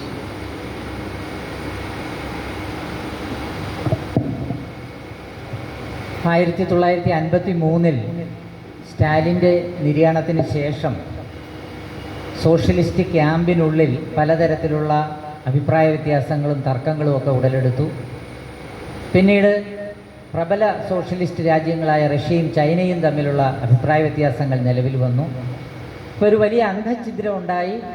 ജനങ്ങൾക്ക് ക്രമേണ സോഷ്യലിസത്തോടുള്ള ആഭിമുഖ്യം നഷ്ടപ്പെട്ടു. ക്രമേണ ജനങ്ങൾക്ക് സോഷ്യലിസത്തിലുള്ള വിശ്വാസം നഷ്ടപ്പെട്ടു. അങ്ങനെ സോഷ്യലിസത്തിന് ഒരാകർഷണീയത ഇല്ലാതെയായ ഒരു സാഹചര്യത്തിൽ മുതലാളി വർഗത്തെ സംബന്ധിച്ചിടത്തോളം പിന്നെ ഈ സോഷ്യലിസ്റ്റ് മുദ്രാവാക്യങ്ങൾ ഏറ്റെടുക്കേണ്ട ബാധ്യതയില്ലാതായ അപ്പോൾ മാറിയ സാഹചര്യം വന്നിരിക്കുന്നു. 1947 മുതൽ 1966 വരെ പിന്തുടർന്ന ആ നയത്തിൽ നിന്ന് ഒരു വ്യത്യാസം വരുത്തേണ്ടതുണ്ടോ എന്നവർ ചിന്തിച്ചു തുടങ്ങി. അങ്ങനെയാണ് ഒന്നാം ദേശീയ തൊഴിൽ കമ്മീഷൻ നിലവിൽ വരുന്നത്. തൊഴിൽ രംഗത്ത് നടപ്പിലാക്കേണ്ട നയങ്ങൾ എന്താണ്? മാറിയ സാഹചര്യത്തിന് ഇണങ്ങുമ്പടി ഇന്ന് നമ്മൾ പിന്തുടരുന്ന നയങ്ങൾ അതിന് യോജിക്കുന്നതാണോ? ഈ മാറിയ സാഹചര്യത്തിന് യോജിക്കുന്നതാണോ? അല്ലെങ്കിൽ എന്ത് മാറ്റമാണ് കൊണ്ടുവരേണ്ടത്? ഇത്തരത്തിലുള്ള കാര്യങ്ങൾ പരിഗണിച്ചുകൊണ്ടാണ് 1966 ഒന്നാം ദേശീയ തൊഴിൽ കമ്മീഷൻ ഗവൺമെൻറ് കൊണ്ടുവരുന്നത്. So the recommendations of the first National Commission on Labour was to amend certain labour laws because those have become backdated, irrelevant. They did not recommend for abolition of the labour laws.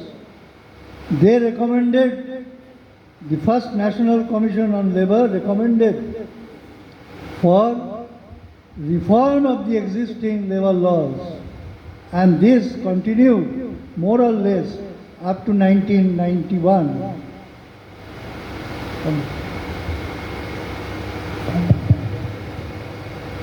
ഈ ഒന്നാം ദേശീയ തൊഴിൽ commission മുന്നോട്ട് വച്ച ശുപാർശകൾ നിലവിലുള്ള എല്ലാ തൊഴിൽ നിയമങ്ങളും റദ്ദാക്കുക എന്നുള്ളതായിരുന്നില്ല, എല്ലാം എടുത്തു കളയുക എന്നുള്ളതായിരുന്നില്ല. നേരെ മറിച്ച് നിലനിൽക്കുന്ന തൊഴിൽ നിയമങ്ങളിൽ ആവശ്യമായ പരിഷ്കാരങ്ങൾ കൊണ്ടുവരിക. അത്തരത്തിലൊരു പരിഷ്കരണ നടപടിയാണ് ഈ ഒന്നാം ദേശീയ തൊഴിൽ കമ്മീഷൻ നിർദ്ദേശിക്കുന്നത്. അത് പിന്നീട് 1991 വരെ ആ നയം ഇന്ത്യ പിന്തുടരുകയും ചെയ്തു. So this recommendation of the first National Commission on Labour was followed by the subsequent governments. The Congress government, then Janata Party government came. Janata government party that fell down. Then for a brief period, Charan Singh government. Then again this Congress government. Then other governments like VP Singh's government, Chandrasekhar government, all followed this recommendation of the first National Commission on Labour by reforming or by amending the existing labour laws in many ways. They did it, but they did not abolish the labour laws as a whole. This went on till 1991. In 1991, Socialist Soviet Union was dismantled and capitalism was restored in Russia and also in many East European socialist countries that collapsed and capitalism was restored in those countries. And the name socialism did not create any emotion or art within the people. There was a worldwide campaign of the capitalist imperialist camp that socialism is dead, communism is dead, Marxism is dead. Even the Communist Party of Soviet Union, the party itself told that communism is dead. So at that time, in 1991, started the policy of globalization. Socialist camp collapsed and an unipolar world developed, capitalist imperialist power. They ruled the entire globe and capitalist globalization came. And in conformity with this capitalist globalization policy, in 1991, when Congress government was there, Narasimha Rao was the Prime Minister, new economic policy and new industrial policy came.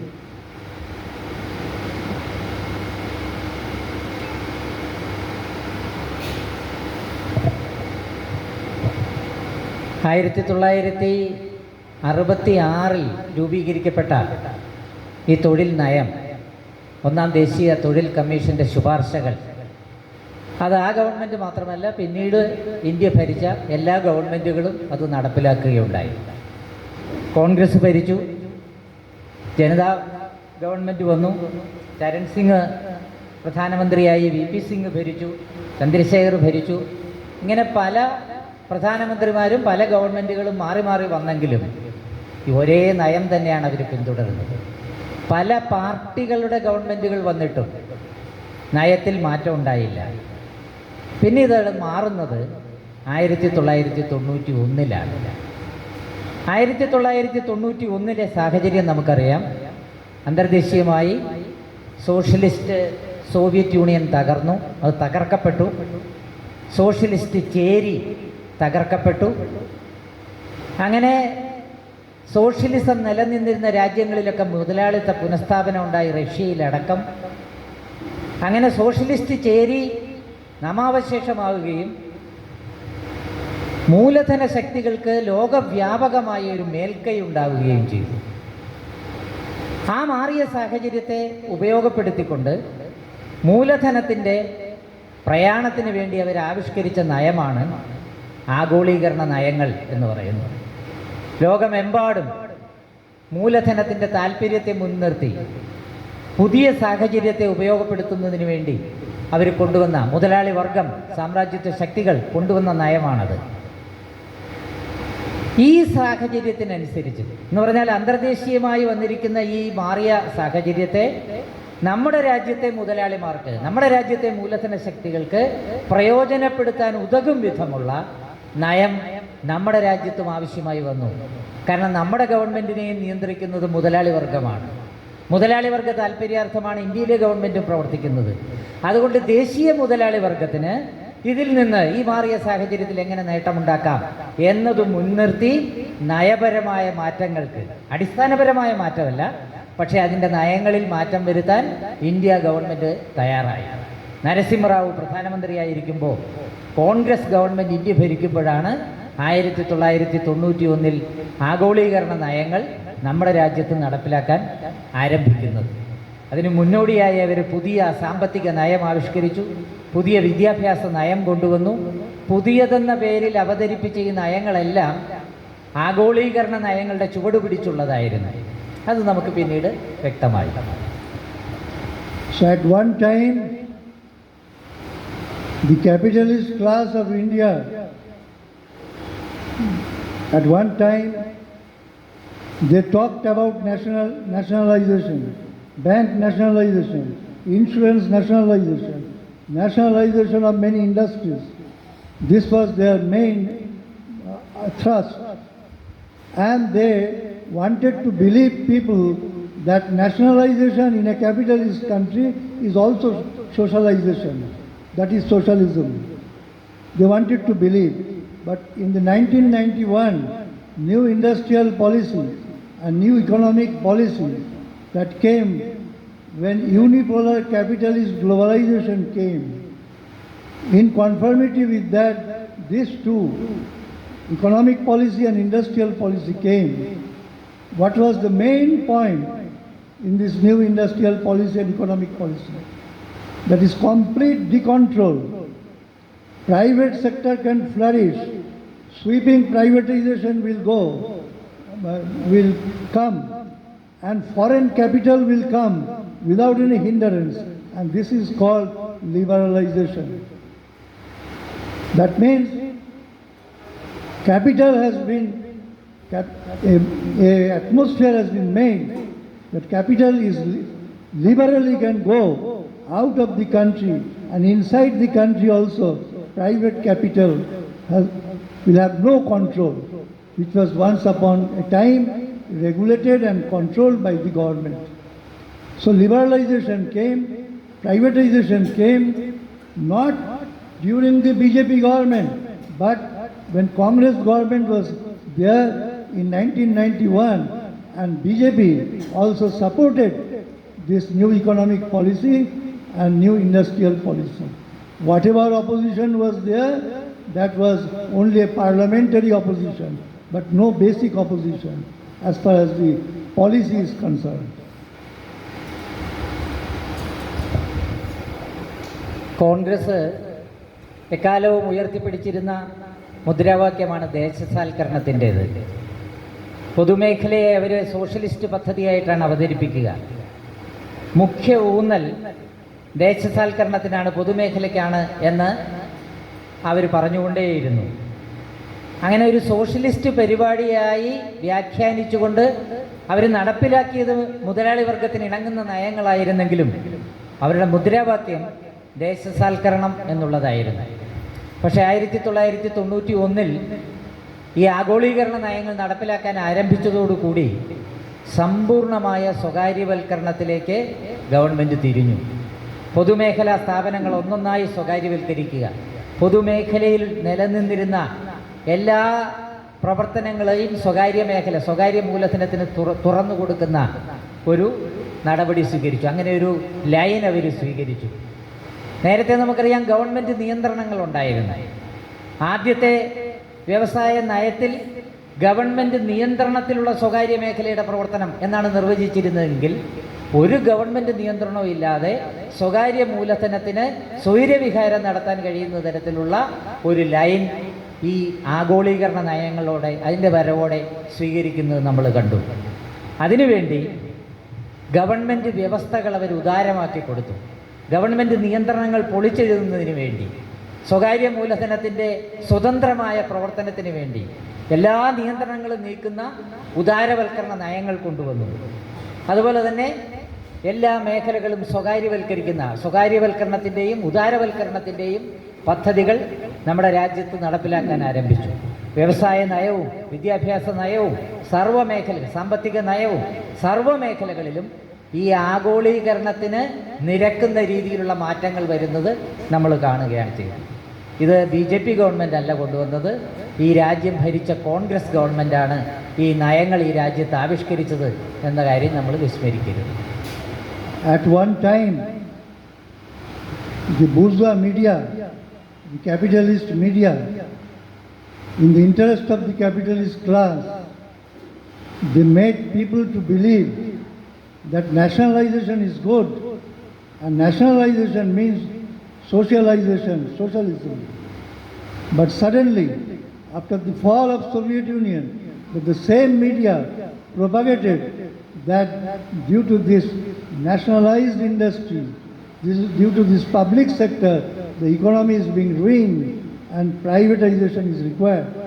And with this propaganda, continuous propaganda, people were made to believe that privatization is required, and privatization is healthy for the Indian economy.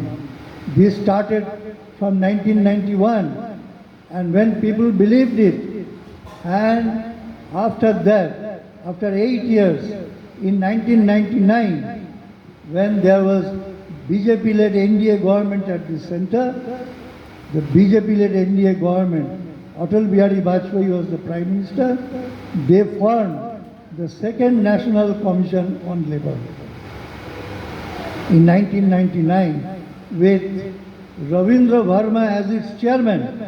This Ravindra Verma was the Labour Minister in 1977 Janata Party government.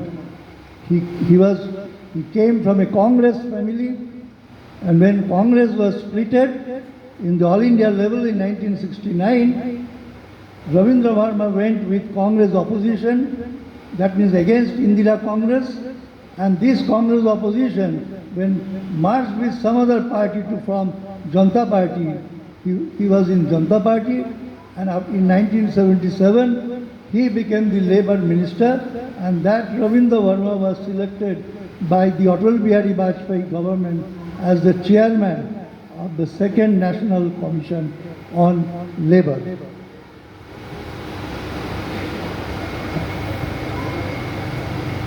നമ്മുടെ നാട്ടിലെ മാധ്യമങ്ങൾ, bourgeois മാധ്യമങ്ങൾ ദേശസാൽക്കരണത്തെ പ്രകീർത്തിച്ചുകൊണ്ടിരുന്നു.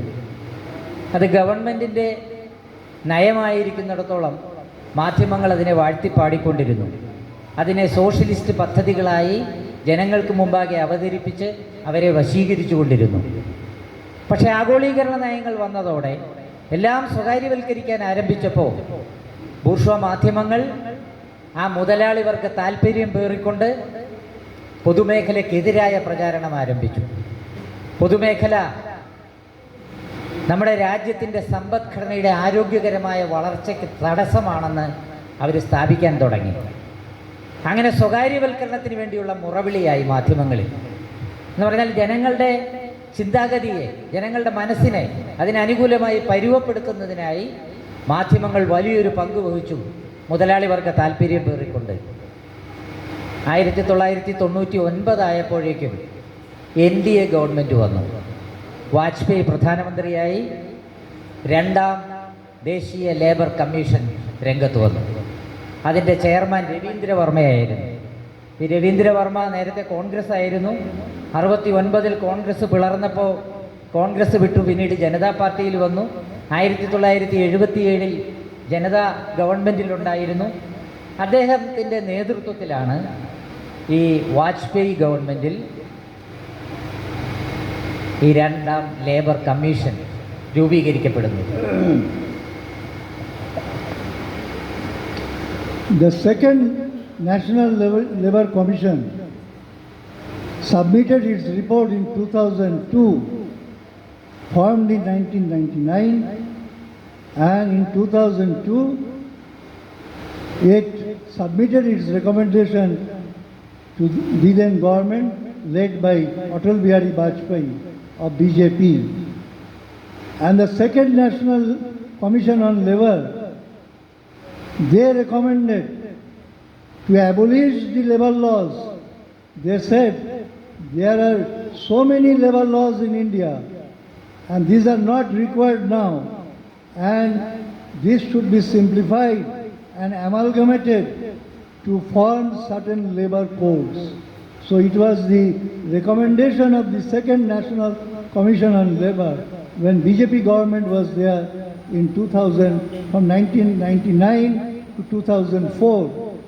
But the Atal Bihari Vajpayee government could not implement it, accepted the recommendations, but could not implemented it because they went from the power in 2004 and the Congress-led UPA government came to power.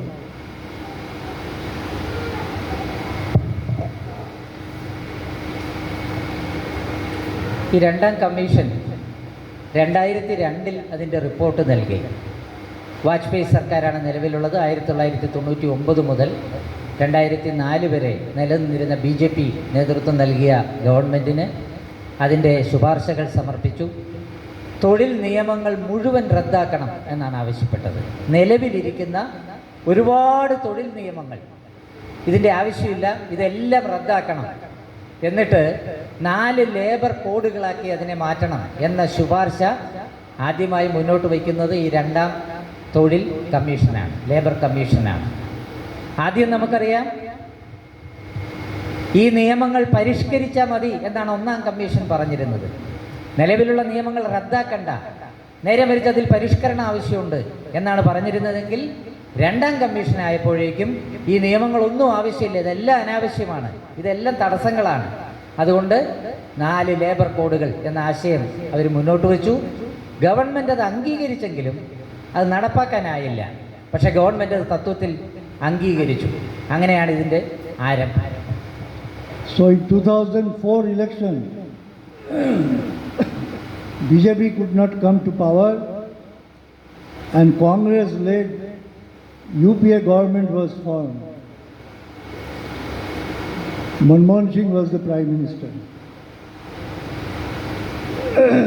From 2004 to 2014, Congress government was in power, but Congress did not reject the recommendation of the National Commission of Labour. Rather, Congress tried to implement it, but could not do so because it was a minority government. Congress was not a single party majority government. Congress was a minority government with the help of some coalition partners, and there were some contradictions. So, Congress, though wanted, supported for the interest of the Indian capitalist class, and for that reason, there was a hue and cry that Congress is not going through reforms properly. The reform process has been stalled. That means Congress is not implementing some policies which came earlier, like these recommendations of the Second National Commission on Labour. But Congress supported only out of important 13 recommendations.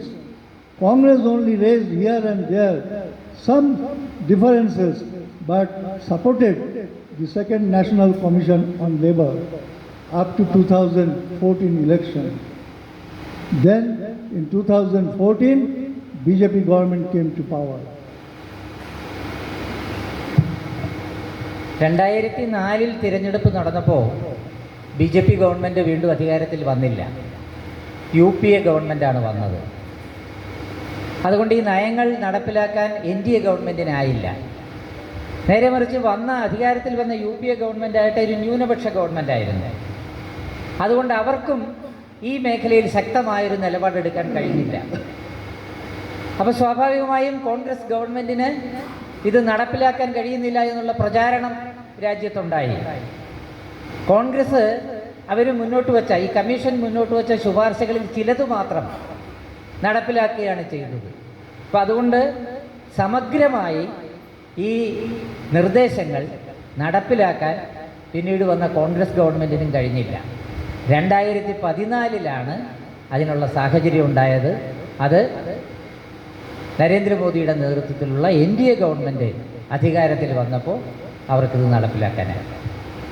So the first National Commission on Labour recommended for reform of the existing labour laws, and the second National Commission on Labour recommended for abolition of the labour laws and to codify these labour laws, 4 or 5. They recommended either 4 or 5 labour codes, and BJP government could not implement it up to 2004, and Congress also could not implement it from 2004 to 2014 because it was not a single majority.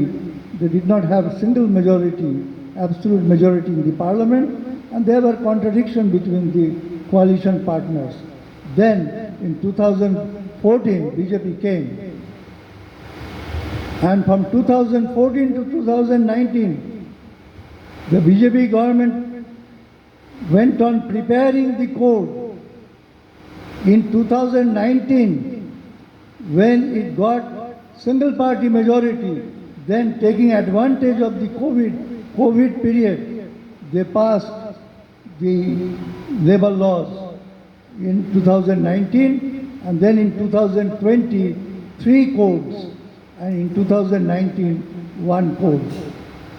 And in this way the labour codes came into being.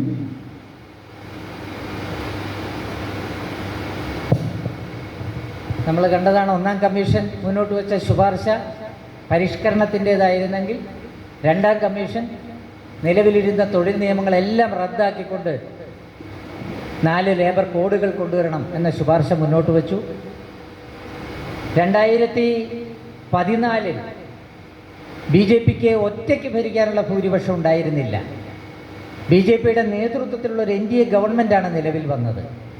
എന്നാൽ 2019 ആയപ്പോഴേക്കും BJP ഒറ്റ party എന്നുള്ള നിലയിൽ ഭരിക്കാനുള്ള ഭൂരിപക്ഷം അവർക്ക് കിട്ടുകയും അവർ ഈ നയം, ഈ ലേബർ കോഡുകൾ എന്നുള്ളത് നടപ്പിലാക്കുകയും ചെയ്തു. അതിന് മുമ്പ് ഉള്ള കാലയളവിൽ അവരിതിനാവശ്യമായ ചട്ടങ്ങൾ ഉണ്ടാക്കുകയും അതുപോലുള്ള തയ്യാറെടുപ്പ് പ്രവർത്തനങ്ങൾ നടത്തിക്കൊണ്ടിരിക്കുകയും ചെയ്തു. അപ്പോൾ ആദ്യം 1, പിന്നെ 3 എന്നുള്ള നിലയിൽ 4 കോഡുകളും രാജ്യത്ത് നിന്ന് നിലവിൽ വന്നിരിക്കുകയാണ്. Now, what is the difference between the 1991 new industrial policy and new economic policy and the labor codes? This is a continuous process for the interest of Indian capitalist class. 1991 new industrial policy and economic policy focus on exit policy, that is downsizing, that is sweeping retrenchment and downsizing of the workforce, particularly in the organized sector. They told there are surplus labor and so it should be downsized, first they told, and then they told it should be right sized. So downsizing came with the exit policy and complete decontrol of the this industrial policy and privatization.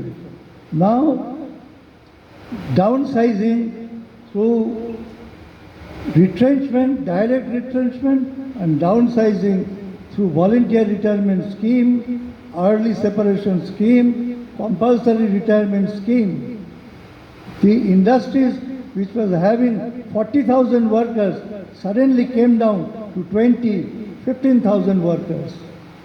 So from downsizing it started, and now the second National Commission on Labour, they recommended for the codification of the labor laws, that is labor codes. And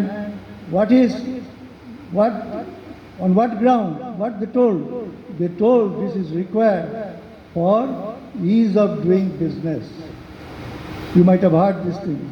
Ease of doing business. Whose business? Is it a business of a small tea shop? No.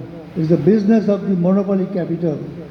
So that monopoly capital can flourish easily without any hindrance, for that labor code has been brought. And labor code, from the exit policy, the main thrust in the labor code is complete demolition of permanency of job and complete demolition of this existing trade union and democratic right and the policy of hire and fire. They legalize fixed term employment, they legalize these gig workers and platform workers, but with the objective, with the aim to demolish the permanency of job.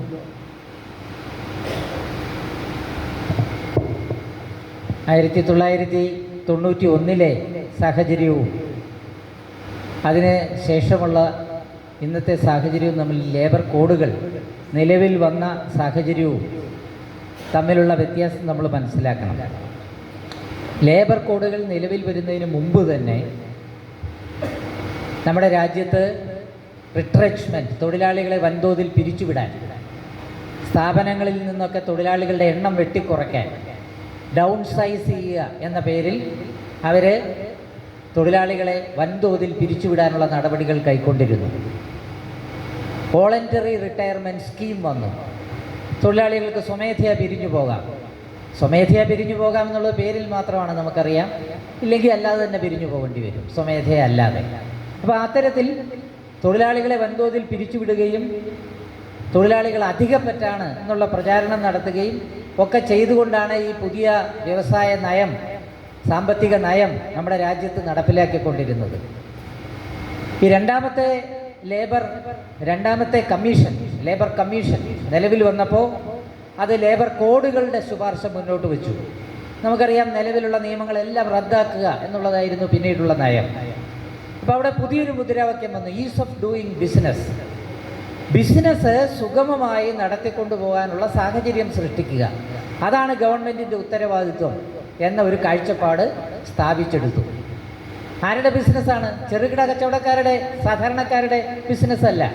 നേരെ മറിച്ച് കുത്തക മൂലധനത്തിന് സ്വൈര്യവിഹാരം നടത്താനുള്ള അവസരമൊരുക്കുക, അവർക്ക് യഥേഷ്ടം പ്രവർത്തിക്കാൻ, ഒരു നിയമങ്ങളും പാലിക്കാതെ തൊഴിലാളികളുടെ മേൽ ചൂഷണവും മർദ്ദനവും അടിച്ചേൽപ്പിക്കാനുള്ളൊരു സാഹചര്യം സൃഷ്ടിച്ചെടുക്കുക എന്നതായിരുന്നു കൃത്യമായി ഈ ലേബർ കോഡുകളുടെ നടപ്പാക്കലിലൂടെ ഉദ്ദേശിച്ചത്. അപ്പം അതുകൊണ്ട് ട്രേഡ് യൂണിയൻ അവകാശങ്ങൾ കവർന്നെടുക്കുന്ന സാഹചര്യമുണ്ടായി. തൊഴിലാളികളെ ഹയർ ആൻഡ് ഫയർ എന്ന പേരിൽ ഇഷ്ടമുള്ളപ്പോൾ ഇഷ്ടമുള്ളവരെ തൊഴിലിന് വയ്ക്കുക, അവരെ വേണ്ടാന്ന് തോന്നുമ്പോൾ അവരെ പിരിച്ചുവിടുക, പുറന്തള്ളുക, ഒരു വ്യവസ്ഥയും പാലിക്കേണ്ടതില്ലാത്തൊരു സാഹചര്യം. അതായത് തൊഴിലാളികളെ സംബന്ധിച്ചിടത്തോളം ഒരു തൊഴിൽ സുരക്ഷയും ഇല്ലാത്ത, ഒരവകാശവും ഇല്ലാത്തൊരു സാഹചര്യത്തിലേക്ക് അവർ ചെന്നെത്തപ്പെട്ടിരിക്കുകയാണ്. So comrades, why I am narrating these things and making you bored of hearing? Because this is a class design that we have to understand. It is the necessity of the capitalist class. It is not just a policy of a government, a Congress government or a BJP government or this or that government. And with the passing of the days, whichever government comes, it will implement this in rapid pace, whether it comes Congress government or any other government, because it is the necessity of the class for maximization of profit through minimum workforce and enhancing the working hours. That is why the 8 hours, this working hour achieved through struggle, through bloodshed in the May Day. Now these 8 hours, working hours is being enhanced practically, whatever may be in the law, in the code. So minimum employment, no new employment, minimum workforce, maximum time and maximization of profit, super profit. This is required and so for the ease of business, higher and higher policy is required. And for that, the 29 labor laws which were achieved through struggles, hardened labor laws that were demolished, and 4 labor codes has been brought down for this purpose. So it is a class design, it is just not a policy of the government, and we will have to fight accordingly. We have to fight, make the conscious people. Yes, we will oppose the government, but while opposing the government, organizing movement against the government, we will make the people, make the working people conscious that it is a class design, and this class design can be defeated by changing this society, capitalist society, ultimately. For this, I narrated this in brief. This is a brief narration of the gradual change of the policy of the same class. So now we need to know what are the main attacks. This is a fascistic attack, and what are the main points of this labor code, which we may discuss tomorrow. Here I conclude for today. So which language you followed better, English or Malayalam?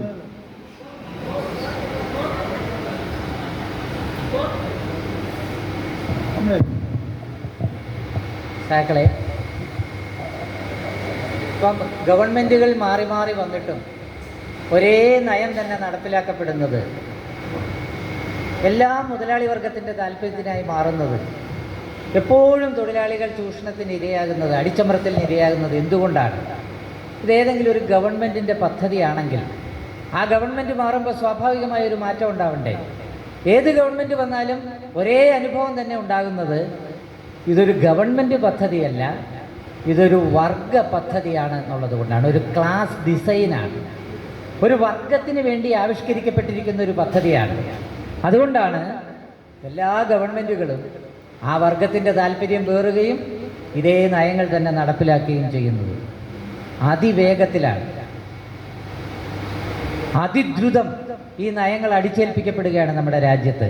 കാരണം മുതലാളി വർഗത്തെ സംബന്ധിച്ചിടത്തോളം അവർക്ക് പരമാവധി ലാഭം ഉണ്ടാക്കണം.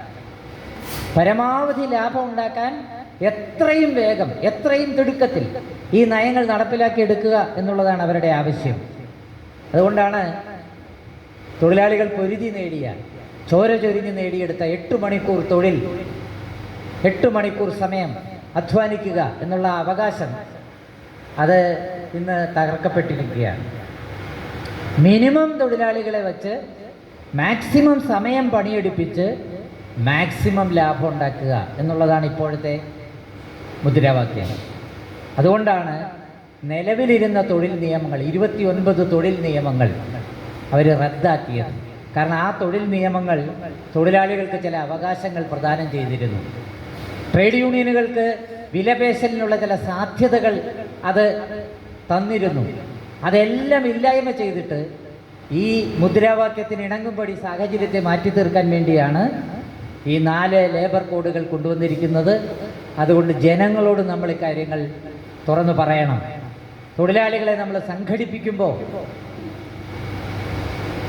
ഈ labour കോഡുകൾക്കെതിരായ പോരാട്ടം എന്തുകൊണ്ട് അനിവാര്യമായിരിക്കുന്നു, എന്തുകൊണ്ട് ഇത് തൊഴിലാളികളുടെ മാത്രമല്ല മുഴുവൻ ജനങ്ങളുടെയും രാജ്യത്തിൻ്റെയും വിഷയമായി മാറിയിരിക്കുന്നു, എന്തുകൊണ്ട് നമ്മൾ പ്രക്ഷോഭ രംഗത്തേക്ക് വരേണ്ടതുണ്ട്, ഇതൊരു വർഗ പദ്ധതിയാണ് എന്ന ആ ബോധത്തോടു കൂടി ആ ബോധവൽക്കരണം നമ്മൾ തൊഴിലാളികളുടെ ഇടയിലും ജനങ്ങളുടെ ഇടയിലും നടത്തണം.